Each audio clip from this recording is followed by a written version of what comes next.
구약과 신약 시대를 대표하는 신앙의 공동체가 있습니다.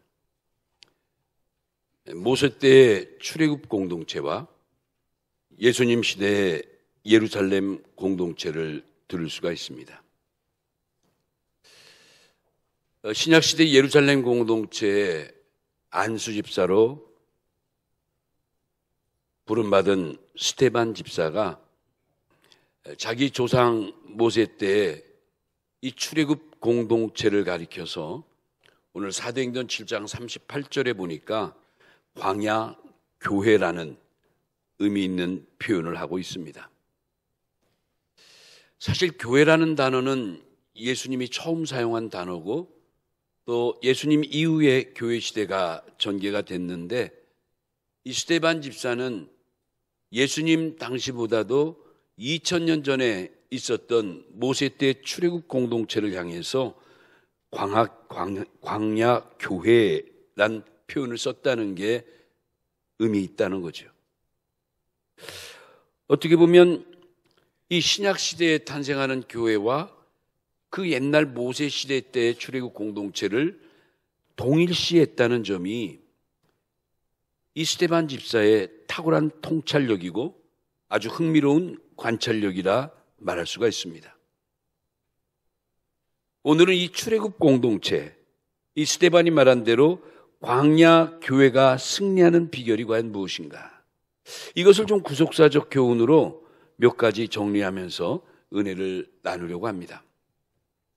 자, 모세 때의 광야 교회 승리의 비결이 몇 가지 있는데 그 중에 첫 번째가 십자가 중심의 신앙입니다.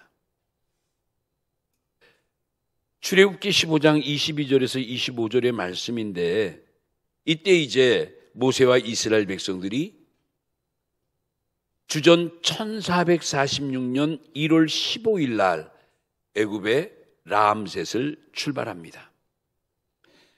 그동안 430년 동안이나 애굽에 갇혀있던 삶을 청산하고 하나님의 부르심을 받은 모세를 필두로 마침내 하나님이 지시하신 땅, 하나님이 찾아 두었던 땅 가나안을 향해 첫걸음을 내딛게 됩니다.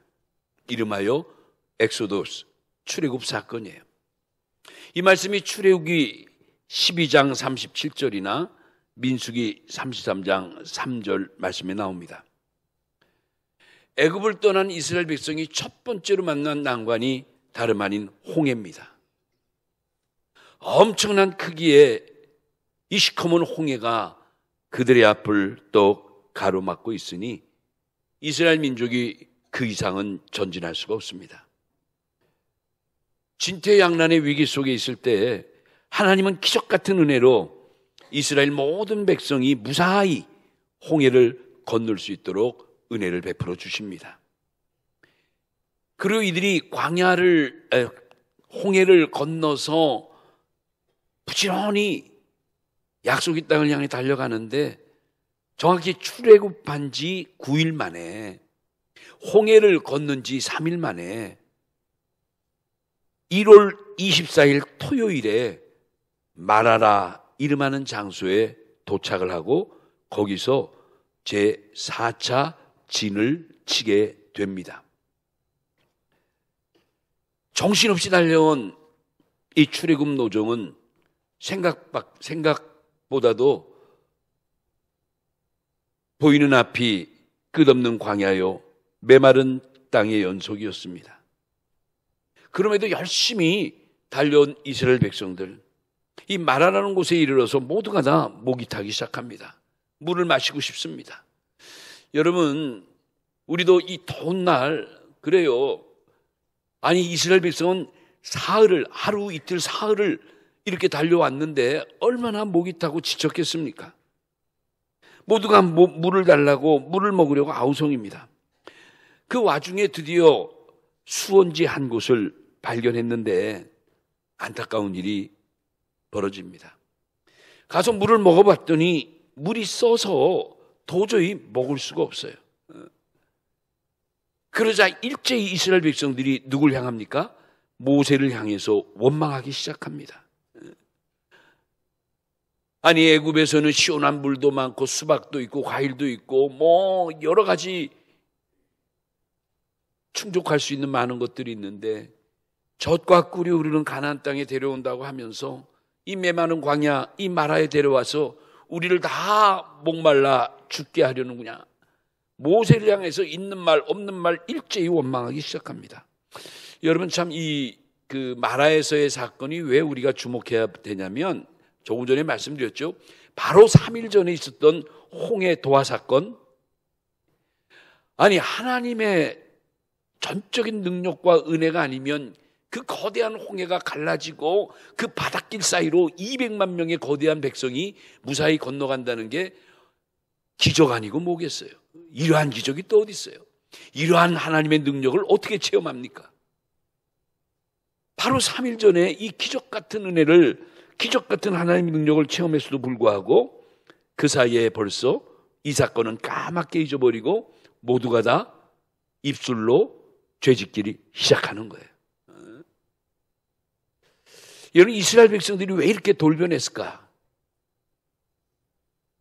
아니 한 달도 아니고 석 달도 아니고 3일 전에 그 엄청난 일을 경험한 그들이 왜 이렇게 돌변했을까? 여러분 사람이 바로 이런 모습이에요. 이스라엘 백성 탓할 거 없어요. 우리가 바로 그래요. 우리가. 이들은 살아계신 하나님이 자기들 곁에 지금도 계시다는 것을 뭐했다? 망각했다는 거예요. 3일 전에 그렇게 모든 백성을 구해주신 하나님이 지금도 함께하고 있다는 것을 그들은 망각하고 오직 환경과 무능한 자기 자신만을 바라본 거죠. 그렇죠. 그 메마른 땅에 물이 없고 겨우 찾았다는 물이 써서 먹지 못하니 이거 이제 다 목말라 죽게 생겼잖아요. 그러니까 이 사람들은 은혜고 뭐고 다 잃어버리고 자기만 생각하는 거예요. 살 길만 생각하는 겁니다. 물 마실 것만 생각하는 겁니다. 이때 모세가 얼마나 힘들었겠어요? 근데 이 모세 리더십이 참 대단해요. 그렇게 거칠게 항의하고 원망하는 백성들에 대해서 변명 하나 하지 않고 모세는 하나님 앞에 엎드려 하나님께 부르짖기 시작합니다. 얼마나 안타깝게 하나님께 부르짖었겠어요. 그런데 하나님이 이 모세의 부르짖는 응답에 즉각적으로 응답해 주셨어요. 이 말씀이 출애굽기 15장 22절에서 25절에 기록되어 있는데 그중에 특별히 25절 말씀 보면 그런 말씀이 있죠. 24절로 25절 백성이 모세에게 원망하여 이르되 우리가 무엇을 마실까 하며 이때 어떻게 했어요? 하나님이 기도하는 부르짖는 모세에게 응답해 주셨어요. 뭐라고 했죠? 모세에게 한 나무를 보여주신 거예요. 한 나무를 가리키시면서 그 나무가지를 그 쓴물에 던지라고 그랬어요. 모세가 순종해서 그 나무가지를 물에 던졌더니 그 쓴물이 어떻게 되겠더라? 단물이 돼버린 거예요. 이야, 놀라운 역사죠. 여러분 하나님은 모세에게 한 나무를 가리키시며 쓴물에 던지라고 했는데 그 물이 단물로 바뀌었다는 건 뭘 의미합니까? 그 많은 백성이 비로소 흡족히 물을 마시고 만족함을 갖게 됐다는 거예요. 여러분 이 사건이 주는 구속사적 교훈이 있습니다. 많은 학자들이 이 내용을 가지고 하나님이 모세에게 가르쳐준 이 한 나무, 이름 없는 이 무명의 나뭇가지가 무슨 나무일까? 무슨 효능이 있었을까? 무슨 약효가 있었을까? 뭐 여러 가지 연구들 많이 해요. 그런데 이건 뭐 나무가 무슨 효능이 있고 없고 그걸 떠나서 여러분 성경을 그렇게 보면 안 되죠. 이것은 전적인 하나님의 역사인 줄로 믿으시기 바랍니다. 무슨 나무들 무슨 상관이 있어요? 하나님이 그렇게 역사하신 거죠. 이때 하나님이 모세에게 보여준 그 한 나무를 가리켜서 바로 구속사적 교훈으로 보면 바로 그것은 우리를 구원하러 오신 예수님의 십자가를 상징하고 있다라고 보는 거예요. 구약에 나타난 모세 시대에 나타난 예수님의 십자가예요. 여러분, 시편 기자가 이런 고백합니다. 시편 42편 5절에 보니까 내 영혼아 내가 어찌하여 낙심하며 어찌하여 내 속에서 불안해하는가. 너는 하나님께 소망을 두라. 그가 나타나 도우심으로 말미암아 내가 여전히 찬송하리로다. 왜 낙심하고 왜 불안해하고 왜 물이 없다고 모세를 향해 원망하고 나가서 하나님에게 대드느냐 말이죠. 하나님께 소망을 두는 자가 하나님의 도우심을 받게 된다는 것을 고백하는 거예요. 여러분, 갈라디아 5장 24절에 이런 말씀이 있죠. 그리스도 예수의 사람들은 육체와 함께 그 정욕과 탐심을 십자가에 못 박았느니라. 여러분, 우리 인생 여정에서 만나는 모든 고난과 역경과 상처와 시련은 한마디로 인생의 쓴물이에요. 우리가 인생을 살아오면서 인생의 쓴물을 맛보지 않은 사람이 어디 있겠습니까? 아니, 지금 이 순간에도 그 쓴물을 마시며 살아가는 사람도 있을 거예요. 그런데 그 시련의 쓴물은 어떻게 해요? 생명나무로 오신 예수님의 십자가의 은혜를 통해서 바로 단물로 바뀔 수 있다는 것을 성경은 우리에게 가르쳐주고 있다는 거예요. 여러분, 오늘 이 말씀 꼭 귀담아 들으세요. 인생의 쓴물도 단물로 바뀔 수 있다는 것이 성경의 가르침인 줄로 믿습니다. 어떤 분은요, 자꾸 팔자 타령하는 분이 있어요. 목사님, 그게 내 팔자예요. 어쩔 수 없어요. 목사님도 못 건드려요. 그게 내 운명이에요. 내 팔자예요. 팔자 타령들 많이 해요. 여러분, 전능하신 하나님의 역사 안에서는요, 팔자도 능히 고칠 수 있는 거예요. 할렐루야. 그래요.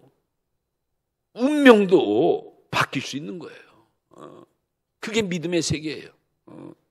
히브리 11장 1절 말씀대로 바로 믿음이 뭔가? 우리가 아직 보지도 아니하고 만지지도 아니하고 이루어지지 않은 것도 그렇게 되리라고 믿는 것이 그게 바로 믿음의 세계란 말이에요. 자, 두 번째, 이 광야교회 승리의 비결은 뭐였는가? 하나님 중심의 신앙이었어요. 하나님 중심의 신앙. 이 출애굽기 16장 1절과 3절 그리고 역시 출애굽기 16장 12절에 보면 어떤 사건이 나오죠? 이 쓴물의 사건을 겪은 백성들이 이제 마라를 떠나서 도착한 곳이 있었는데 바로 7번째 진을 쳤던 장소, 바로 신광야라는 곳에 도착합니다. 이때가 출애굽 원년 2월 15일이에요. 출애굽을 언제 했다고 그랬죠? 주전 1446년 1월 15일 날 람셋 애굽을 떠났으니까 출애굽한 지 정확히 한 달째 되던 날 공교롭게도 신광야에 도착한 거예요. 그런데 이 신광야에서 또 문제가 생겼어요. 이때는 먹을 양식 문제를 가지고 모세와 아론과 다투기 시작한 거예요. 역시 왜 여기를 데려와서 먹지도 못하고 이 배고픔에 굶주림에 고통받게 하느냐고 모세와 아론에게 따지고 심각하게 도전한 거예요. 그런데 하나님이 이렇게 원망하고 격한 이스라엘 백성들을 다 보셨죠. 여호와 하나님께서 모세에게 말씀하십니다. 내가 원망의 소리를 다 들었노라. 내가 너희 백성들에게 하늘의 양식인 만나와 메추라기를 공급해 주리라. 먹을 거 없다고 투덜대는 입을 막아버리겠다는 거예요. 야, 이래가지고 이때부터 만나를 내려주십니다. 만나 알죠? 하늘의 특별 양식. 때만 되면 하나님이 매일매일 꼬박꼬박 안식일을 제외하고 이 먹을 양식 만나를 주시는 거예요. 여러분, 이 이스라엘이 광야 여정이 40년이라고 그러잖아요. 여러분, 구속사책 제2권에 보면은 이 40년 광야 노정에 대해서 42번 둔친 곳을 너무 자세히 이렇게 설명되어 있는데 거기 기록된 걸 자세히 보면요, 40년 광야 생활 중에서 만나를 내린 기간이 언제죠? 구약의 여호수아 5장 10절에서 12절을 참조해 보면, 자, 르비딤에서 먹을 것이 없다고 투덜거리고 원망했던 그들에게 입을 막으려고 하나님이 만나를 주시겠다고 약속했죠. 그때부터, 그러니까 주전 1446년 2월 15일 르비딤에서부터 만나를 내려주시기 시작하는데 이게 언제까지 내렸냐면요. 이스라엘 백성이 40년 광야도전 거의 끝나서 이제 요단을 건너 여리고 평지에 도착해서 가나안 땅의 소산물을 먹기 직전까지 하나님은 이스라엘 백성들에게 만나를 내려주셨어요. 여러분 계산해 보세요. 계산해 보세요. 출애굽해서 르비딤에 도착해서부터 여리고 평지까지니까 1446년 1월 15일부터 1405년 1월 15일까지 정확히 말하면 만 39년 11개월 40년에서 딱 한 달 빠진 39년 11개월 동안 만나를 변함없이 내려주셨어요. 야, 참 이런 걸 성경에서 발견해야죠. 여러분 하나님의 역사가 그래요. 하나님은 한 번 약속하시면요 변함이 없이 끝까지 그 약속을 이루시는 정말 신실하신 하나님이신 거예요. 여러분 이 만나 사건이 주는 구속 교훈이 있습니다. 여러분 애굽에서의 삶은 애굽의 황제였던 바로 왕에게 굽신대고 바로 왕의 눈치를 보며 살아가야 먹고 살 수가 있었어요. 그런 애굽을 출발해서 광야 노정에서는 광야 시대에는 누굴 바라봐야 됩니까? 이제는 바로 왕이 아니라 누굴 바라봐야 돼요? 우리의 만왕의 왕 대신 하나님을 집중하고 하나님을 바라봐야 되는 거예요. 배경이 바뀐 거예요. 애굽 나라에서 광야로 배경이 바뀐 거예요. 신앙의 대상이 바뀐 거예요. 이제 이스라엘 백성은 죽으나 사나 누구만 바라봐야 된다. 여호와 하나님만 바라봐야 돼요. 여호와 하나님만 집중해야 돼요. 그랬더니 하나님은 결국 어떻게 해요?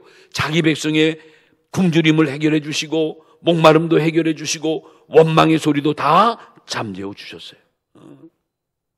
어느 날 예수님이 이 땅에 오셔서 우리들에게 하신 말씀 가운데 그 옛날 모세 때 예수님 때로부터 2000년 전이니까 지금으로부터 4000년 전이니까 예수님 때로부터 2000년 전 모세 때의 일을 다시금 반추하시면서 말씀을 주신 것이 요한복음 6장 48절에서 51절인데 여기에서 주님이 이런 말씀하시죠. 야 너희들 옛날에 너희 조상 모세 때에 만나를 먹고 그렇게 먹어도 다 죽었지 않냐? 그런데 이제 너희는 내가 주는 신령한 만나를 먹으면 죽지 않아. 내가 바로 하늘에서 내려온 산 떡이니라. 예수님이 당신이 신령한 만나라는 것을 대주신 거예요. 이제 너희들이 매일매일 먹어야 할 양식이 바로 당신이라는 거예요. 예수님이라는 거예요. 예수님을 먹어야 산다는 거예요. 여러분, 결국 예수님이 이 땅에 오신 신령한 만나시잖아요. 예수님은 지금도 우리에게 말씀하시죠. 마태복음 6장 33절에서 34절 보니까 그런즉 너희는 먼저 그의 나라와 그의 의를 구하라. 그리하면 이 모든 것을 너희에게 더하시리라. 먹는 거, 입는 거, 사는 거 모든 것에 다 들어가는 거예요. 그러면서 34절에 이런 말씀하죠. 그러므로 내일 일은 위하여 염려하지 말라. 내일 일은 내일 염려할 것이요 한날의 괴로움은 그날 족하니라. 여러분 아멘 하셔야죠. 너무나 귀한 말씀 아니세요? 세 번째, 광야교회 승리의 비결이 성령 중심의 신앙이었다는 거예요. 성령 중심의 신앙이었다. 이제 출애굽기 17장 3절에서 6절을 제가 3대지의 요절로 정했는데 이때는 모세와 이스라엘 백성들이 10번째 진을 쳤던 곳 르비딤에 도착했을 때 또 사건이 벌어져요. 이 르비딤에 도착했을 때가 출애굽 원년, 그러니까 주전 1446년 2월 15일 화요일이에요.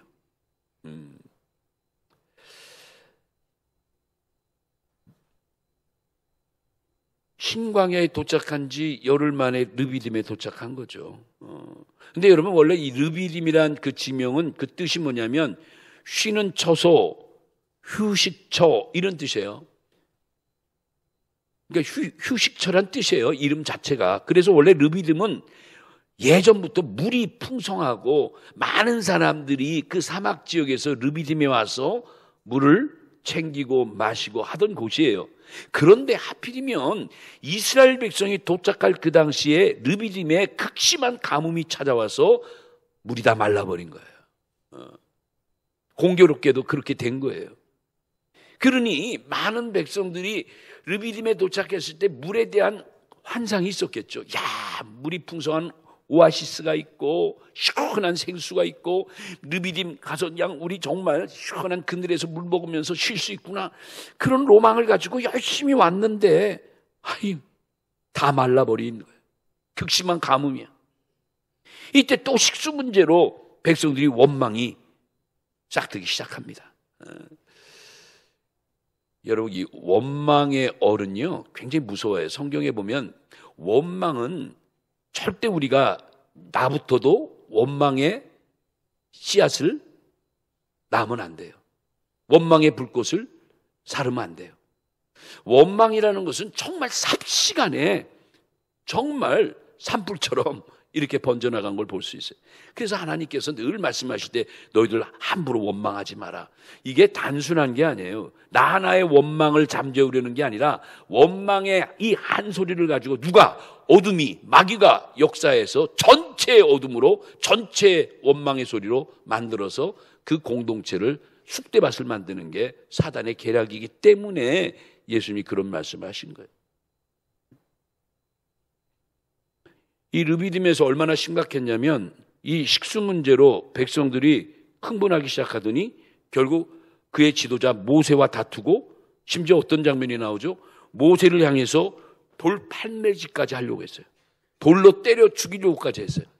아니, 세상에 430년의 애굽 생활에서 해방시켜가지고 그 홍해를 건너서 마라에서 온 민족이 목말라 죽을 뻔했는데 쓴물이 단물이 되게 하시고, 이런 만나의 놀라운 역사를 경험하던 그들이 또다시 이런 모습으로 돌변해 있다는 것, 좀 의아하고 좀 이해가 안 가는 것 같지만 그게 우리예요. 그게 바로 나예요, 나. 상황이 이렇게 다급해지자 모세는 또 어떻게 합니까? 또 하나님 앞에 엎드리는 거죠. 그러니까 모세의 그 지도자의 리더십, 목회자의 리더십이 정말 이 광야 40년에 정말 너무 우리에게 도전을 많이 시켜요. 특히 목회하는 우리들에게는 이 모세의 리더십이 너무너무 좋은 교훈이 되는 거예요. 모세는 그럴 때마다 가서 들이받고 싸우고 그러지 않았어요. 성질내지 않았어요. 물론 나중에 또 이야기가 있지만, 모세는 끝까지 하나님께 부르짖고 하나님께 엎드렸어요. 그랬더니 하나님이 또 부르짖는 모세에게 응답해 주십니다. 뭐라고 그랬죠? 너 빨리 장로들을 데리고 하수에서 내리쳤던 그 네 지팡이 있잖아. 네 지팡이를 잡고 빨리 호렙산 반석 위에 올라서, 네가 호렙산 반석 위에 서 있을 때 내가 바로 내 앞에 서 있으리라. 야, 하나님이 끝까지 모세 편에서 모세와 동행해 주시겠다는 약속이에요. 내가 너를 대하여 서리니 그때 너는 그 방망이로 그 반석을 후려쳐. 모세가 이 응답을 듣고 장로님들을 모시고 호렙산 반석에 간 거예요. 르비딤 반석 그 넓적바위에 올라간 거예요. 하나님 말씀 의지해서 하나님이 이 순간에 내 앞에 서 계시다 했으니 보이진 않지만 하나님이 나와 함께 하심을 믿고 그 믿음으로 모세는 힘차게 반석을 내리친 거예요. 그랬더니 어떻게 되죠? 약속대로 반석이 깨지면서 엄청난 생수가 암벽 속에서 튀쳐나온 거예요. 그냥. 여러분 한번 영상 한번 머릿속에 한번 그려보세요. 그냥 생수가 터져나올 때 그냥 쫙 수십 미터로 그냥 물이 뿜어가면서 200만 백성들이 얼마나 환호성을 쳤겠어요. 야, 물이 나왔다. 정신없이 갖다 먹었겠죠. 무려 200만 명이 만족하게 흡족하게 먹을 수 있는 물이 쏟아져 나온 거예요. 이 말씀이 출애굽기 17장 5절로 7절에 나오잖아요. 이 백성들이 물 나오기 전에는요, 야, 하나님이 정말 계시냐? 모세 저거 가만둬 저거? 우리 죽이려고 여기까지 갖고 사기꾼 아니야? 야, 너무 심한 말들을 많이 해서 참 모세가 상처받는다고 치면 이거 못해. 당장 그냥 시험 들어서 너희들끼리 알아서 해. 그랬을 것 같아. 그런데도 모세 보세요. 참 대단해요. 모세가 이 사건이 있은 후에 그 르비딤이라는 장소의 지명을 바꿉니다. 뭐라고 바꿨냐? 마사와 무리바라고 지명의 이름을 바꿔버려요. 왜 바꿨을까? 원래 르비딤의 이름이 휴식처, 쉼터 이런 뜻이라고 그랬잖아요. 근데 이름을 마사와 무리바로 바꿔버렸어요. 두 가지 지명으로. 그 마사의 이름의 뜻이 시험, 무리바의 뜻이 다툼 이런 뜻이에요. 왜 갑자기 좋은 이름을 이렇게 마사, 무리바 이런 이름으로 바꿨을까? 이유가 있어요. 왜 바꿨을까? 이 두 지명은 식수 문제로 모세와 다퉜던 곳이잖아요. 그래서 이 두 개의 지명을 지음으로 이스라엘 백성들이 하나님을 시험하고 하나님을 대적했던 그 장소라는 것, 다시 말하면 이스라엘 백성들의 불신앙의 흔적이 있었던 곳이라는 것을 대대로 잊지 않게 하기 위해서 이름을 바꿔버렸어. 그러니 광야 1세대 후에 오고 또 오는 세대들이 여기 지날 때마다 여기가 이름이 마사네. 희한하다. 왜 이름이 마사? 다툼? 무리바? 여기 마사 시험, 무리바 다툼. 이게 뭘까 생각할 거 아니에요. 그 옛날에 우리 조상들이 모세에게 그렇게 대들고 원망하고 싸움하고 난리를 쳤다가 하나님의 은혜 가운데 응답받고 물이 나왔던 곳이구나 라고 기억하면서 뭘 교훈받아요? 그런 삶을 살아선 안 되겠다는 것을 교훈 삼게 하기 위해서 그런 이름을 바꿔 불렀다는 거예요. 여러분, 여기에도 구속사적 교훈이 있습니다. 이 르비딤의 생수 사건에도 구속 교훈이 있는 거예요. 오늘날 우리 성도들에게는 뭐죠? 우리 구주 예수님을 통해서 생수의 강 성령의 역사를 우리가 체험해야 살아갈 수 있다는 교훈이 여기 담겨 있는 거예요. 여기 생수의 강이 흘러넘치리라. 예수님이 말씀하셨죠. 요한복음 7장 38절에서 39절에 나를 믿는 자는 성경의 이름과 같이 그 배에서 생수의 강이 흘러나오리라. 이는 그를 믿는 자들이 받을 성령을 가리켜서 말씀하신 것이라. 여러분, 오늘 우리 교회들도 무슨 중심? 성령 중심의 삶을 우리가 살아갈 때 이러한 원망과 고통과 시련과 짜증을 이겨나갈 수 있다는 거예요. 오늘 이 아침에 주신 말씀 가지고 생명의 강 되신 우리 주님을 여러분 마음속에 온전히 담고 이런 험난한 광야 생활을 이겨나가는 여러분 되시기 바랍니다. 마지막 네 번째, 이 광야 교회 승리의 비결이 뭐냐? 기도 중심의 신앙이에요. 기도 중심의 신앙.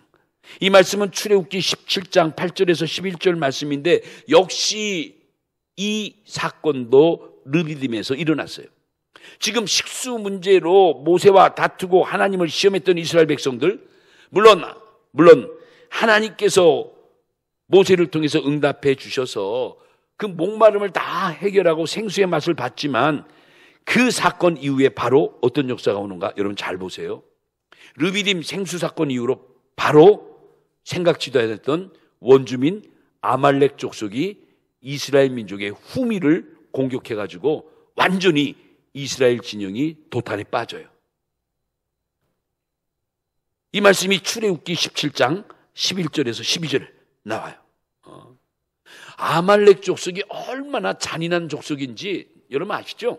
나중에 아말렉 족속이 이스라엘 민족에게 후세에도 얼마나 힘들게 했던 족속인지 아예 사울 왕 때는 하나님이 사울에게 아말렉 족속은 아예 그냥 진멸해버리라고 그냥. 옛적 너희 조상 모세 때 생각해보면 이건 여지없다 말이죠. 못된 놈들이라고. 아주 잔인한 백성들이에요, 아말렉. 이들이 모세를 습격할 때도 보면 200만 명이 줄지어 가니까 힘이 없는 연약자들, 부녀들, 어린아이들 이런 사람들이 아무래도 좀 낙오될 거 아닙니까? 뒤에 처질 거 아닙니까? 아말렉 족속이 막 보다가 후미에 부녀자들, 노인들, 연약자들, 환자들이 있는 이쪽을 치고 들어가서 먼저 공격을 한 거예요. 얼마나 치사하고 얼마나 비열합니까? 선두에서 싸움을 싸웠지 어찌 후미에 그런 너무너무 치졸하고 비열한 거 아니에요? 그런 사람들이야. 그런 족속이에요. 그러니까 모세가 너무 놀랬죠. 그리고 이 르비딤의 아말렉 전투가 갖는 신학적인 의미는 뭐냐면 광야 40년 맞이하면서 첫 번째 당한 습격이에요. 첫 번째 당하는 전쟁이에요. 흔히 모세고 이스라엘 백성이고 무슨 하나님 명령 따라 약속의 땅을 걸어가는데 무기가 있어요. 무슨 전쟁을 준비했어요. 싸울 군대를 준비했어요. 아니에요. 전혀. 그런데 쳐들어왔으니 이거 우리말에 속수무책이란 말 있죠. 속수무책이야. 이게 그냥 당하는 거예요. 그냥. 모세가 얼마나 놀랐는지 르비딤 산꼭대기로 올라갑니다. 올라가가지고 그냥 두 손 들고 또 하나님만 찾는 거죠. 모세는. 하나님 우리 죽게 됐어요. 주여 우리 죽게 됐어요. 저 아말렉 저 어떡하죠? 우리 아무것도 없는데 저 난리가 난 거죠. 그런데 놀라운 역사 보세요. 모세가 손을 들고 간절히 기도할 때면 희한하게 아말렉 족속이 우리의 세상 아이들 말로 쪽을 못 쓰는 거예요. 모세의 손이 그냥 떨면서 기도할 때는 희한하게 아말렉 족속이 힘을 발휘하지 못하는 거예요. 그런데 모세도 사람인지나 시간이 지나면 될수록 힘이 빠져서 손이 점점 내려가면 이때 아말렉이 이게 또 웬일인지 힘을 얻어가지고 양 이스라엘 백성을 난리를 치는 거예요. 바로 그때 이 난리를 가만히 봤던 아론과 훌이 이 눈치를 채고서 모세가 있는 꼭대기 산 꼭대기까지 쫓아 올라가가지고 큰 돌을 가져다가 모세 밑에 받쳐놓고 아론은 이쪽에 훌은 이쪽에 받쳐가지고 모세의 손이 절대 내려오지 않도록 지쳐도 그냥 붙들고 있는 거예요. 붙들고. 해가 지도록 붙들고 있는 바람에 그 전쟁에 누가 이겼어요? 기적적으로 이스라엘 백성이 이겼다는 얘기예요. 이쯤 되면 할렐루야가 나와야 되는데 드라마 보시는 것 같아 그냥. 이래가지고 승리를 이겼는데 모세가 그 광경을 보고 얼마나 감격하고 얼마나 놀랬겠어요. 이건 이길 전쟁이 아니잖아요. 이거 어떻게 이겨요? 이건 전적인 하나님의 역사라는 걸 모세가 아니까 모세가 눈물 펑펑 울고 그랬겠죠. 그래서 모세는 그때 그 하나님의 도우심을 잊지 못해서 제단을 쌓고 하나님께 감사의 제사를 드려요. 그리고 그곳의 이름을 여호와 니시라고 명령합니다. 여러분 따라합시다. 여호와 니시. 여호와 니시가 뭐냐면 여호와의 깃발 이런 뜻이에요. 승리의 깃발을 상징하는 뜻이에요. 여러분이 이 시대의 여호와의 니시들이에요. 믿으시기 바랍니다. 우리 교회가 오늘 이 말씀을 듣는 여러분 한 사람 한 사람이 이 시대에 신령한 여호와 니시라는 이름을 받았다는 새 이름을 받았다는 것을 기억하시기 바랍니다. 어딜 가든지 여러분 승리의 깃발을 휘날리고 살아가야 돼요. 살아가기 힘듭니까? 어렵습니까? 지칩니까? 아픕니까? 그래도 그 자리에서 우리 주님 승리의 깃발을 휘날릴 줄 아는 믿음으로 여러분을 이기고 환경을 이겨나가는 우리 성도들 되시길 주의 이름으로 축원합니다. 그래요. 여러분 하나님을 시험하고 하나님께 다투고 모세를 원망했던 이스라엘 백성들에게 결국은 그렇죠. 아말렉 전투라는 엄청난 역경을 또 맞이하게 된다는 것은 우리에게 뭔가 시사성이 있는 거예요. 저는 이런 걸 보면서 느끼는 게 있어요. 여러분 절대 교회 다니면서 성도들하고 화목하게 지내셔야 돼요. 좀 내 마음에 들지 않고 성격도 다르고 취향도 다르고 여러 가지 같을 수가 없죠. 학교도 다르고 고향도 다르고 할 수도 있죠. 문화도 다르고. 그럼에도 우리는 그리스도 예수 안에서 서로 하나됨을 인정하고 뭐 해야 된다? 화목해야 되는 거야. 특별히 교회 지도자들에게도 함부로 대들고 함부로 말하고 함부로 뭐 그렇게 하진 않겠지만 욕하고 그러면 안 되는 거예요. 하나님은 그 사람보다도 그렇게 욕하는 사람들을 보는 거예요. 그렇게 대드는 사람을 보는 거예요. 왜? 미우나 고우나 하나님이 이 시대에 택해서 기름 부어 하나님의 종으로 만드셨기 때문에 하나님은 그래도 누구 편? 모세 편에 있는 거예요. 그러니까 모세에게 대들고 모세에게 돌 던지고 욕하고 한 거 다 하나님은 어떻게 봐요? 성경 보세요. 다 나와 다툼이라. 어휴, 하나님 당신이 당신과의 다툼으로 여긴 거예요. 그러니까 여러분 할 수 있으면 우린 성도들, 교회를 이끌어간 지도자들하고 뭐 해야 된다? 좋은 관계, 그리고 늘 우리가 절제하는 모습을 갖고 살아가는 게 내가 잘 되는 길이에요. 내가 아는 그 나이 많으신 장로님 한 분이 계신데 그분이 이제 뭐 80도 넘고 참 여러 가지 교회를 많이 도와주시고 또 우리 교회와 저를 많이 사랑해 주시는 분이에요. 그 장로님 한 분이 늘 하시던 말씀 가운데 자기는 평생 하나의 좌우명이 있대요. 물론 장로님이기도 하시지만 장로님 되기 전에도 그랬대요. 자기는 절대 교회 성도들과는 다투지 않고 절대 교회 교육자들에겐 원망하거나 원인을 돌리지 않았대요. 또 그렇게 살아간대요.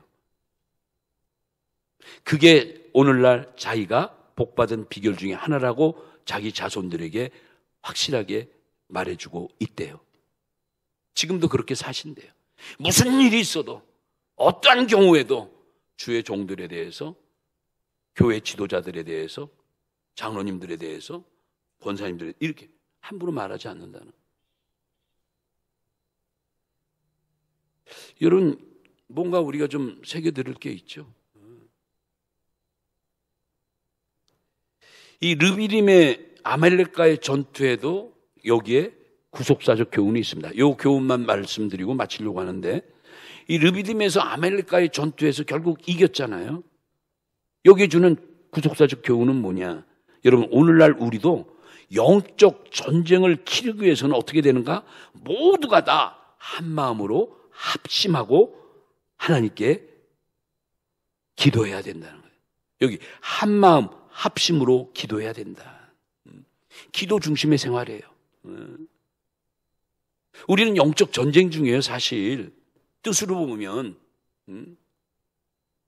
이걸 잘 이겨나가서 마침내 가나안 땅까지 도착하는 것이 우리의 목적지 아닙니까? 소원의 한국까지 가야 되는 거 아닙니까? 변화의 반열까지 우리가 도착하는 게 우리의 신앙의 목적 아닙니까?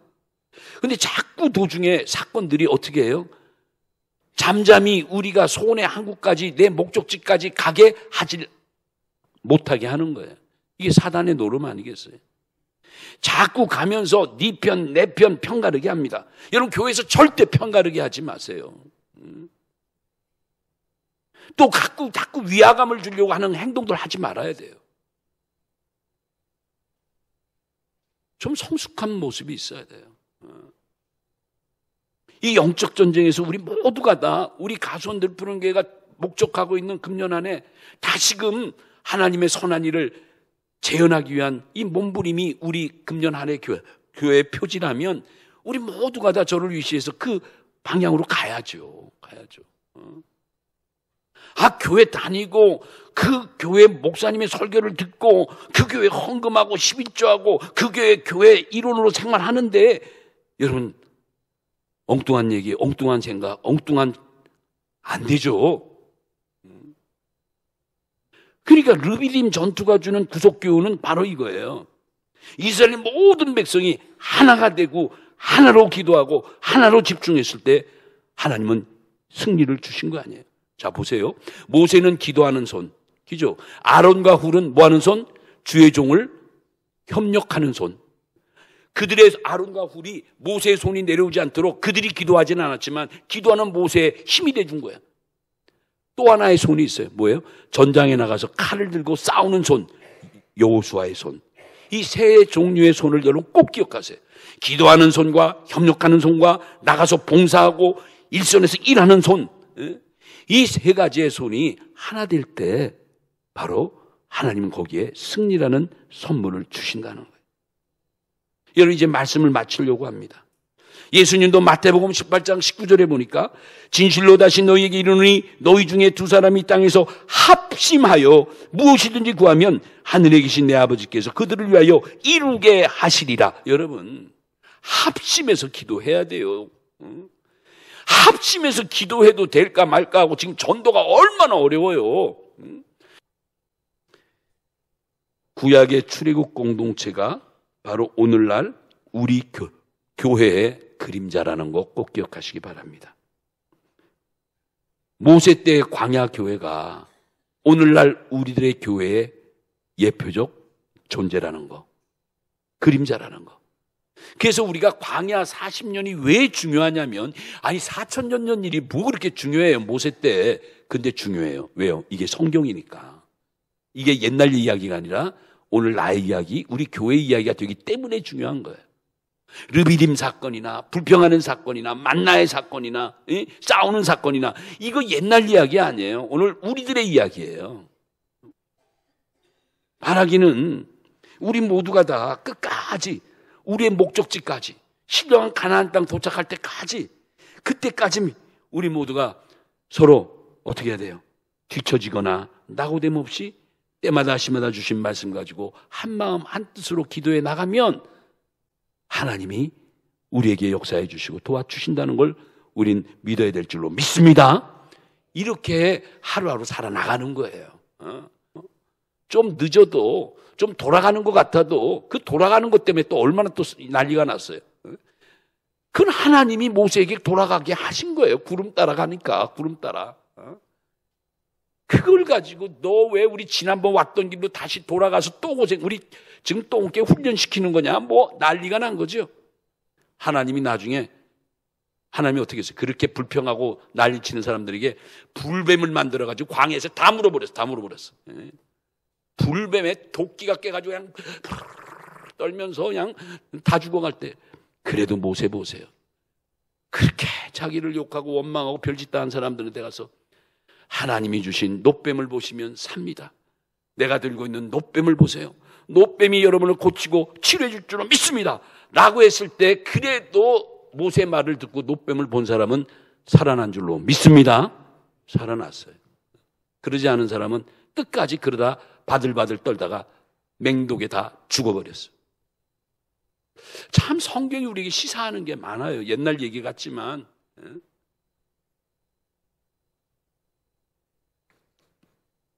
우리 모두 이제 여름철인데 더욱더 예배에 충실하시고, 이러기 위해서 우리가 정말 묵묵히 말씀과 기도로 또 예배에 서로 충실하는 삶을 살아가는 여러분이 되시기 바랍니다. 오늘 이 말씀 가지고 한 주도 우리 모두가 다 하나님의 권면의 말씀으로 믿고 회개하고 결심하면서 또 승리의 한 주를 살아가는 우리 모든 성도들 되시기를 예수님의 이름으로 축원합니다.